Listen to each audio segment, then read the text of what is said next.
Sripada Srivallabha Charitamrutam, Chapter 15. The account of Bangarappa and Sundara Rama Sarma. I took leave of Sri Dattananda Swami and continued my journey. As I felt thirsty, I went to a well nearby. There was a bucket also to draw water. When I looked down into the well, lo, a strange spectacle was in sight. A person was hanging topsy-turvy, supporting himself on the branch of a tree which grew between the circular rings of pottery of the well. That stranger called me with love, "Shankara Bhatt." I asked him with wonder how he came to know my name. For that he replied, "Not merely your name. I also knew that you are going to Kurgangadda for the darshan of Sri Sripada Vallabha. I am only waiting to meet you." I was thinking as to how to pull him out of the well. The rope tied to the bucket was very weak. That pious person who scented my thought said, "You are a man who had fallen into the well of worldly existence with mundane bonds. I broke those bonds and remained in the bliss of soul in this peculiar yogic exercise. How can you uplift me? I get on my own accord. If our strength is not sufficient, Sripada will kindly grant us strength." So saying, he stood by my side in the time taken for the flick of my eyelid. I was astonished. He began to tell, "My name is Bangarappa. You are thirsty. I will quench your thirst." He drew water from the bucket and was drinking it speedily. Strangely, my thirst was quenched. I was surprised. Then we began traveling together. He was saying, "I belonged to a family of goldsmiths. I mastered mantras and tantras. I achieved the capacity to kill those whom I disliked with mantra and tantra applications. I got intimacy with ghosts, ogres, and devils. I was conducting various activities in the burial ground. People used to shudder on hearing my name. Whenever I was going to any village, that people over there used to give me lot of money with the fear that I may cause them troubles and losses by employing ghosts and devils. Major portion of that money was utilized for offering sacrifices to ghosts and devil, always depending on me. If sacrifices were not offered in time, those evil spirits will severely harm me. Instead of placidity required in the face of normal people, depraved features and cruel nature of ghosts and devils developed in me. In my wanderings, once I came to Pitakapura on the account of my past punya. In that town, rendered sacred by the incarnation of Lord Datta, there was no dearth of mean of conspiracies and mutual wrangles. I heard strange and wonderful things about Sri Bapanarya and Sri Pada. At first, I wanted to kill Bapanarya. I went to a pond and began drinking 2 handfuls of water without break. I had many varieties of methods to kill a person. One of them is to drink water thinking deeply about the person to be killed. By this, all the water I drank will enter into the stomach of that person. Filled with water, the stomach gets bloated and bursts. Then the person dies. The Leelas of Sri Sripada are unimaginable. At the time I was drinking water, Sripada was with Bapanarya. Sripada lovingly stroked the stomach of Bapanarya. Even though I was drinking much water, it was getting evaporated on account of the power of Sripada. I was exhausted after drinking water repeatedly, but Sri Bapanarya remained safe and sound. I was worried as to why my black magic failed that day. The reason was not known. Removing the menace of worshippers of evil forces by Sripada. I was having controlling charms over snake. If I recited, snakes from all corners gather at the house of the individual whom I meditated upon. The snakes bite that person. I meditated about Bapanarya and chanted that mantra. Then many serpents reached the house of Sri Bapanarya. They climbed upon a wooden trellis in the house and dangled like snake god vegetables. After a short time, the snakes left for the places from where they came. In this way, my second attempt also failed. The devils and ghosts with me told me bluntly that they cannot go near to the house of Sri Bapanarya. I understood roughly all this as the Leelas of Sri Sripada. As my democratic nature did not end, I went to the burial ground. There, I made an image of Sri Sripada with flour and pierced 32 needles in 32 points. By this process of death, diseases should overtake in the body of Sri Sripada and those points. Not only that, the needles should change into liquid form and sink into the body of Sripada. His whole body should be invested with poison and he should die. This attempt of mine had also failed. Curiously, during one midnight time, I experienced that excessive water was entering my stomach. It was death agony for me. All the snakes which reached the house of Sri Bapanarya due to my snake charm entered my temporary residence in Pitakapuram and bit me. I was having pain in those places of my body exactly where I pierced needles into the floor image of Sri Sripada. In this manner, I suffered from the reactions in my own body to my evil actions.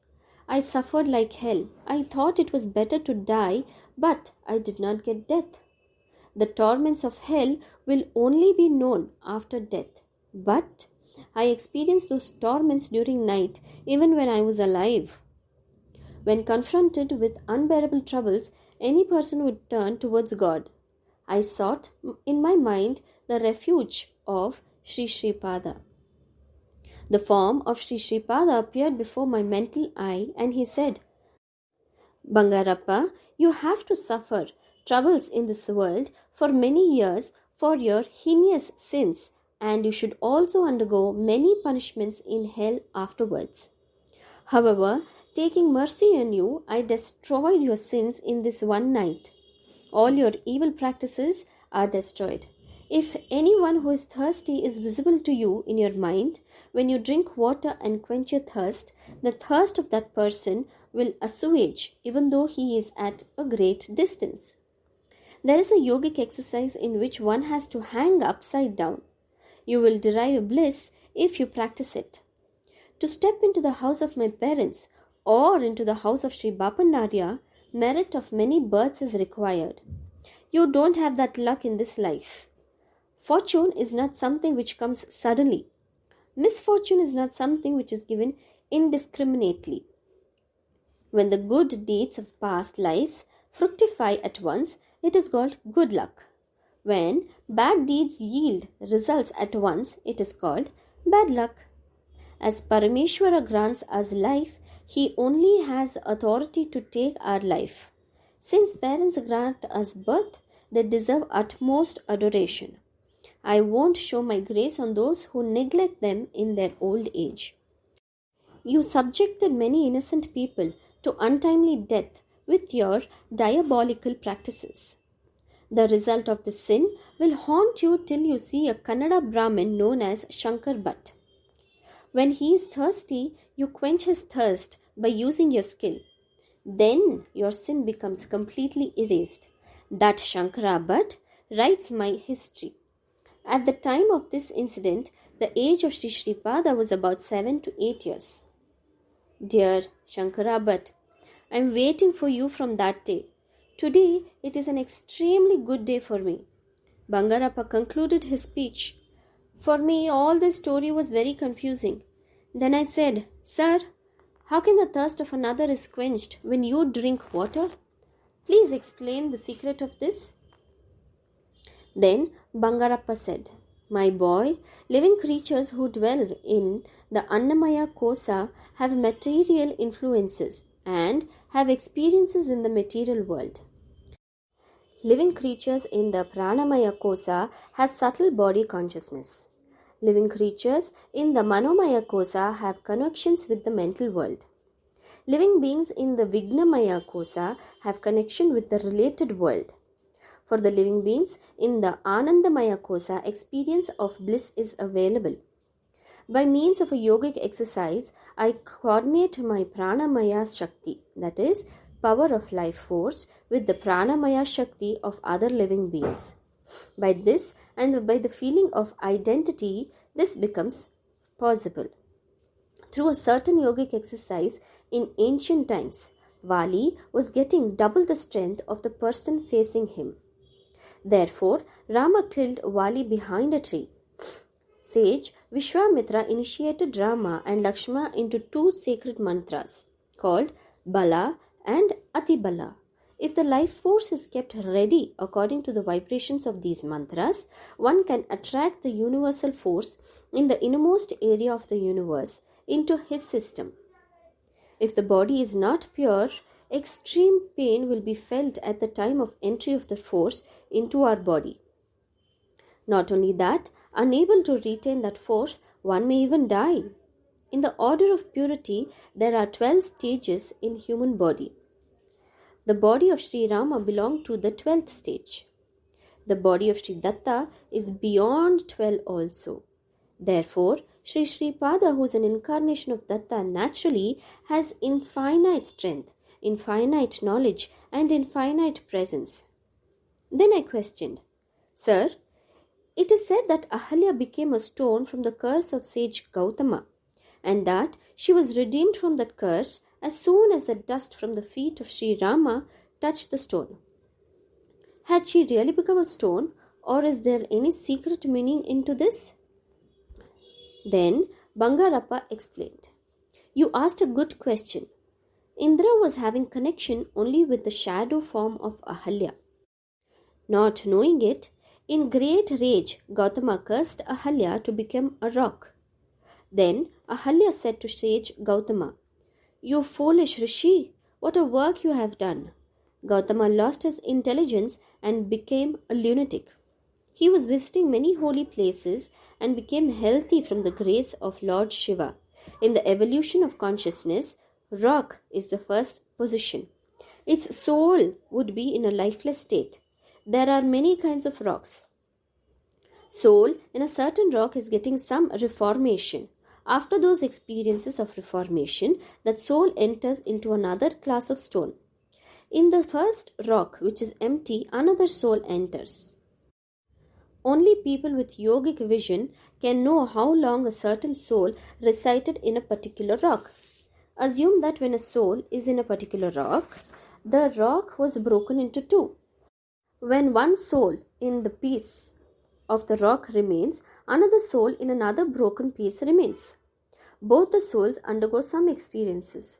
They do not know what sort of experiences they are undergoing, but when they are in the rock stage, that limitless pain of that soul they experience.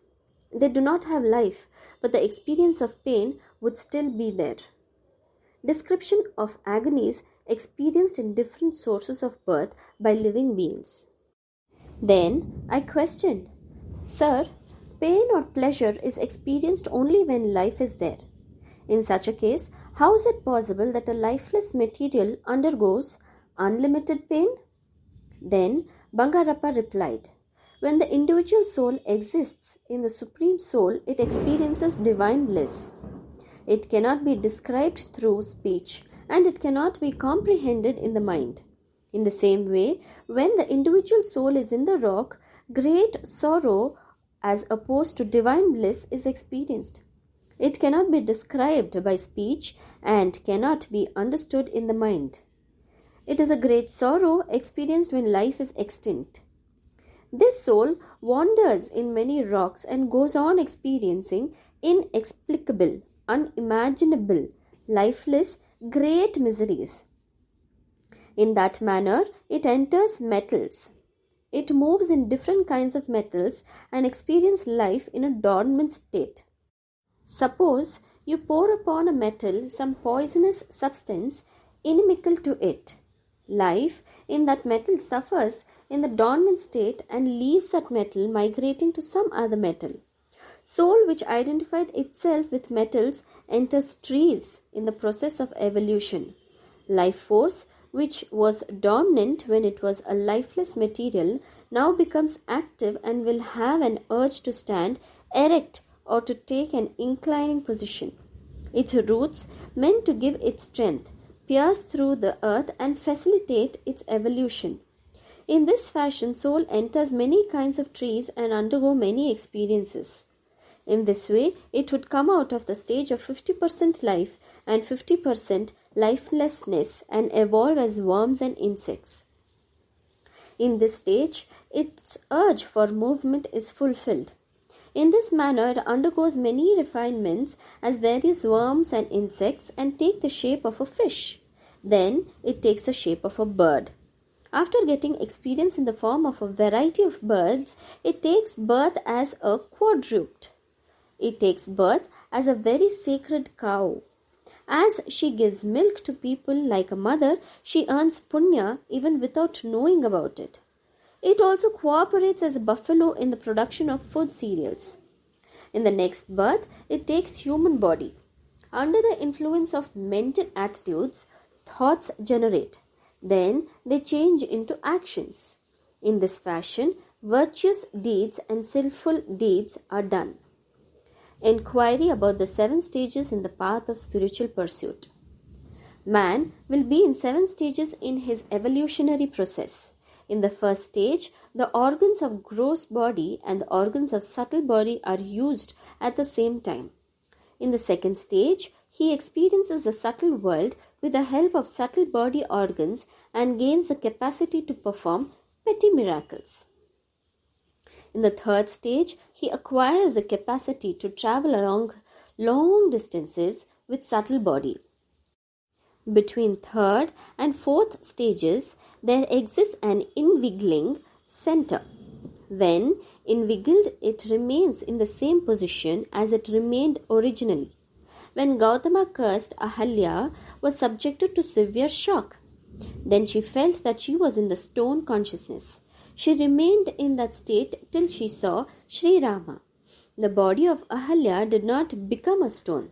Her mind only reached that stage.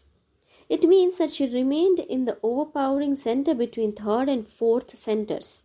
When the dust from the lotus feet of Sri Rama touched, her mental blossom began to bloom.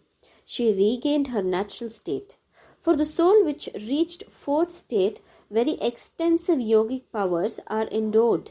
If those yogic powers are used for the welfare of the world in accordance with the directions of the inner self, it becomes possible to ascend to elevated states. On the other hand, if these powers are used for sinful activities and mean selfish ends, a downfall is certain. It will fall into the rock consciousness. Afterwards, there will be no opportunity to step down into human birth unless it passes through thousands of births. Those who are in the 5th stage are Samkalpa Jnanis.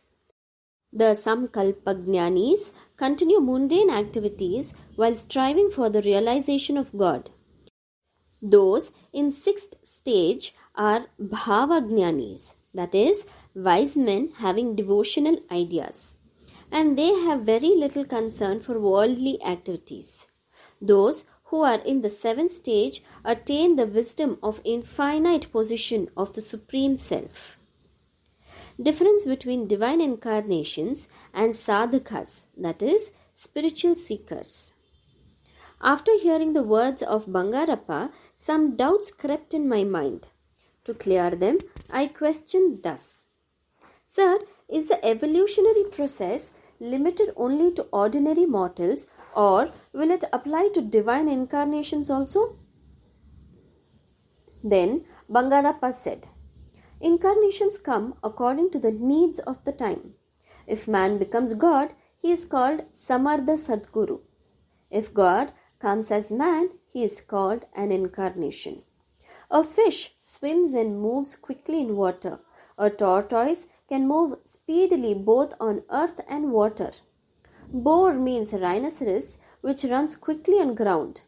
Narsimha incarnation is with the countenance of a lion, the supreme one among animals, and the rest of the body in the form of a man. Vamana incarnation with the nature of begging came essentially with the attribute of Tamoguna. Incarnation of Parasurama came with the main attribute of Rajoguna. Incarnation of Rama took place chiefly with the attribute of Sattva. Incarnation of Sri Krishna came principally as an attributeless one, transcending all the three qualities. Incarnation of Buddha is chiefly one of karma. The incarnation of Sripada Srivallabha is a very distinct incarnation of the Aeon. It is an extremely excellent and an extraordinarily unique incarnation containing in itself the unity in diversity and diversity in unity of the entire creation. There are no yogic traditions, religious or ethical regulations in the entire creation which do not owe their origin to Sri Sripada. The stature of Sri Sripada cannot be perceived by intellectuals, however great they might be. He is his own equal. All theories and traditions find synthesis in him. He is the first point and the last point for the entire creation. He is the one who supervises, who proposes, and who sets in motion all the affairs of the world which are pulsating in nature. This is a divine deep secret. In what way can I describe his position, which is not comprehended even by 7 sages? My child Shankara, but you are fortunate. Those who got his precious grace are fortunate beings. Others are a waste. Explanation of the results of good deeds and bad deeds. I questioned, Sir, I got a doubt. If he is the inspirer for all actions, why some are born as good people and why some others are born as bad people? For that, Bangarappa laughed loudly. My boy, you asked a good question. All creations is made with the aid of pair of opposites. If there is no fear of death, even his own mother will not love the child. In Vedas, the word Purusha was used to mean Atma, but not to suggest the superiority of males. There is as much difference between human dharmas and divine dharmas as there is difference between human dharmas and animal dharmas. If there are no pairs of opposites, there is no possibility for development of evolution. If it is said that God is omnipotent, it did not mean that only good powers are in him. Fraud, deceit, and violence which you witness in this world are a part of that omnipotency. Because of sorrow, we are yearning for happiness. Without the knowledge of misery, experience of comfort is not known. These crores and crores of stars seen by us are formed at first in an unorganized manner. When they collided with each other, some more stars are formed. When this happened, many a time, the well-organized group of stars which are seen now are originated. The planets in our solar system are rotating round the sun in an well-established orbit. Dhruva planet is the support of sun. In this way, creation is going on with the mutual attraction or repulsion. The one having attraction for God is becoming a theist and is performing good deeds. The one who is having revulsion is becoming an atheist and is doing bad deeds. He is the support for both theists and atheists. He is the prop for those who perform good deeds and bad deeds. Nothing is steady in this play of creation. Those whom you regard as good people today did bad acts in some births. That is why sorrow could not be avoided even though they are virtuous people in this life. It is nothing but the result of punya from the good deeds done in the previous lives that enable bad people enjoy comforts. Either papa or punya do not yield results immediately, but a severe papa or a great punya gives results quickly. Good books relate the way in which a man should conduct himself to live happily. He is given a limited liberty to do a good thing or a bad thing. When unrighteousness overwhelms the righteous people remain in a forlorn state, God is incarnating with his Maya. It is a wonderful thing that God, who has no birth or death, takes incarnation as a human being and living amongst us. Breaking the bubble of pride of Maharaja. The rulers of Pitakapura estate used to move incognito at times and elicit the living conditions of the people. The Maharaja had a desire to see Sripada Sri Vallabha. Immediately he sent his soldiers to the house of Appala Raja Sharma with an order. The gist of the order was that Appala Raja Sharma and Bapan Narya should bring Sripada to the presence of Maharaja in the fort. Sri Sripada rejected this insulting invitation. Appala Raja Sharma was also averse to step into the fort. A great personage like Sri Bapan Narya would not go anywhere unless dictated by conscience. Sri Bapan Narya asked Sripada, "My dear, my precious Chinna, have you any objection to go into the fort?" Sri Sripada replied, "Tata, Maharaja has no devotion. Seeing me is not so easy." Sri Sripada told soldiers curtly, "If your Maharaja wants to see me, he can personally come here. He is a ruler merely for this estate. I am king of all kings and an emperor for the entire creation. I am the lord of all the worlds. Then I should not be approached with empty hands. A tribute must also be brought. If the king regards me as his guru, and he should also bring Guru Dakshina, that is, offering to the Guru." Sri Sripada is skillful in creating problems. In the same way, he is dexterous in solving problems. Sri Bapan Narya, Appala Raja Sharma and Venkatappaya Shreshti were thinking about the consequences if the king becomes angry.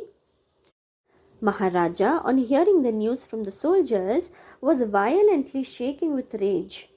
The king loudly cried, "Let me make it known to these weak Brahmins as to what happens to their lives if only I think about it.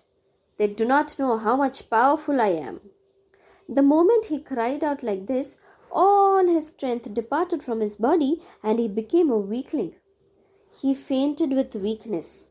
Servants performed all services, but he remained weak. In the meanwhile, an ugly, deformed female appeared in his mental vision. She roared, "I am Shakti. I am jumping into you," and entered forcibly into him. He could not withstand the onslaught of that Shakti. He felt as if his bones were powdered. He cried in a low voice, "Go away at once from me." The king underwent hellish agony when Shakti was going out. In this way, Shakti was entering and exiting from the body of Maharaja. He was undergoing hellish agony through these two operations. Information was sent through the soldiers to the royal priest Kota Sundara Rama Sarma. He performed worship to self-manifested Datta and gave holy tirtha. After Raja applied Datta Vibhuti to his foreheads, the movements of Shakti stopped. Then Sharma said like this, "Maharaja, have you seen? Our worship gives quick results. You wished for the darshan of Sripada. That is useless for you. There is Kalagni Shamana Datta Murti in their house. On account of that worship, sundry small powers were earned by Appala Raja Sharma.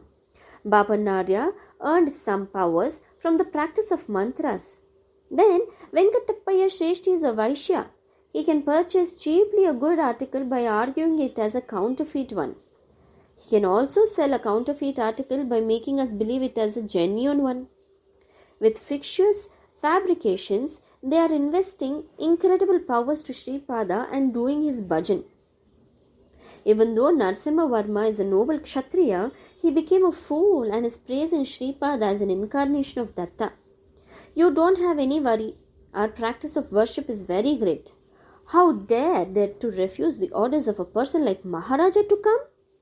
The Maharaja can bring Sripada here even forcibly through coercion." The king, who heard these words and flattery, said feebly, "What shall I gain if I bring him here forcibly? Moreover, I would only get a bad name. I have a doubt that Sri Sripada has got some techniques of black magic. Sripada attacked me with a Shakti, or else why the Shakti should come a to and fro travel in my body? You have to show a solution to overcome it. You are our family priest, and you always cherish our welfare. Then Sharma said, Maharaja, Datta Purana has to be got read devotedly by Brahmins. Worship has to be arranged to self-existent Datta. Feasts of food are to be arranged to Brahmins, and then they should be given generous monetary gifts. Food should be donated to all castes. If it is done like this, Datta will be pleased. Shripada would be checkmated. The trouble from evil spirits would be removed. The king made all necessary arrangements as per the request of the royal priest. There were many forests in the Pitakapuram region. Menace of thieves was also great in Pitakapura. Thefts became rampant from the day of commencement of Parayana of Datta Purana. The king failed to stop them. There was an increase in the alarming dreams to the king, as if the remedy was worse than the disease troubles. The king was seeing his ancestors in his dreams. They appeared with weak and lean bodies and were like hungry beggars craving for food. They questioned, You, why are you not offering food to annual ceremony for us? Have we to remain in the bodies of spirits? Are we not having noble positions? The king said that he was performing obsequies ceremonies to them as laid down in scriptures. The ancestors said to the king, You are doing okay, but they are not reaching us. Brahmins grew strong and satisfied in the name of obsequies ceremonies. When a Brahmin who practices rituals strictly and conducts the ceremonial rites with mantras, and when the person who performs the ceremony does it with care and diligence, then only it gives noble position to the mains. The king was not having any sleep during night with the cries and lamentations of his ancestors. This condition continued even when he closed his eyes or opened them. To compound his troubles, the marriageable daughter of the king was seized by ghosts. With dishevelled hair, she was making frightful laughter and throwing away all the articles in the house to outside. When sitting for meals, plenty of vermin were found in the food. Suddenly, clothes were catching fire. Whenever the king was coming to the place where Annadana was conducted, he was seeing deceased men and women of his dynasty with thin bodies and ghostly traits. The condition of the king was very pitiable. The circumstances in the house of Sundara Rama Sarma were also not better. His wife, who was calm and docile, was suddenly striking his head with cooking utensils. His son was tying him with a rope to a pillar. The daughter was spitting out on her father and giving blows on his face with her shoes. When Sharma requested for food, they were serving him with dried grass. If he was not eating it, they were threatening him to burn him with red-hot iron rod. The Brahmins employed by Sharma, however, continued the Parayana of Datta Purana.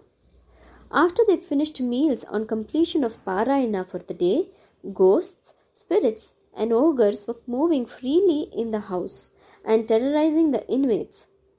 Some women were laughing horribly and proclaiming, The ancestors of the king for whom you are the priest, without regarding other women as their mothers, raped them. Those women are none others. We are those victims. They committed heinous crimes in not allowing us to live comfortably with our husbands. We want to take revenge on the family of the Raja. We don't get noble status when you merely give us obsequious offers. You received large amounts of money from the king. You possess that tainted money. Therefore, we want to harass your families. Brahmins who were conducting Parayana, Sundara Rama Sarma and Maharaja were also very much frightened. All of them were remarking with anguish and sarcasm, We heard that by devoted reading of Datta Purana, auspicious results were achieved. But what is this abnormality? On reading this Purana, Shankara was pleased and is dancing fiercely along with his hordes of ghosts, spirits and devils. Reading of this Purana pleased Vishnu, and while denying meals to us, he is granting grace to those beggars who sought food. Brahma, who is pleased, created those who are harassing us with obscene and insulting words. Oh, if reading of Datta Purana will make us living corpses in this manner, whereas Brahma, Vishnu and Maheshwara, who are delighted, torture us with words, protect us without allowing us to die with the nature. Vishnu exhibit weird dancing arts to please devils, spirits and ghosts. Oh Lord, such devotion of Datta is not required for many, many births. Man is a laborer in creation. Sripada is the one who gives wages.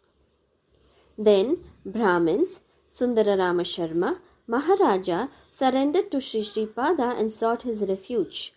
Then Sripada averred, every human being in this creation is only a laborer. I am the owner. If I am pleased, I will give more wages than those due to you. If I am displeased, I will reduce how much amount is to be reduced and give that balance. I am the self-manifested Datta in the temple. I am the one in the form of Kalagni Shamana Datta. I came in the form of Sripada Srivallabha out of compassion for living beings. How can you derive any result if you give lighted camphor offering to my face, but drive nails in my feet?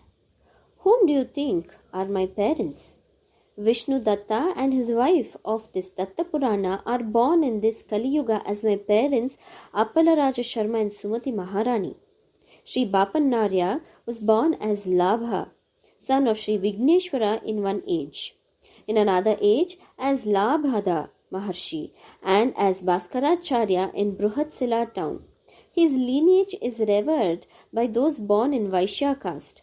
It is a part of divine plan that I was born on Ganesh Chaturthi, the bond of indebtedness with Sri Venkatappaya Shreshti from the time of incarnation as Vasavi Kanika Parameshwari. The bond of indebtedness with Narsimha Varma in my form of Lord Nrsimha in Simhachala Kshetra are everlasting. As they are really pious, they got connection with me in this incarnation. Their love and affection binds me in birth after birth.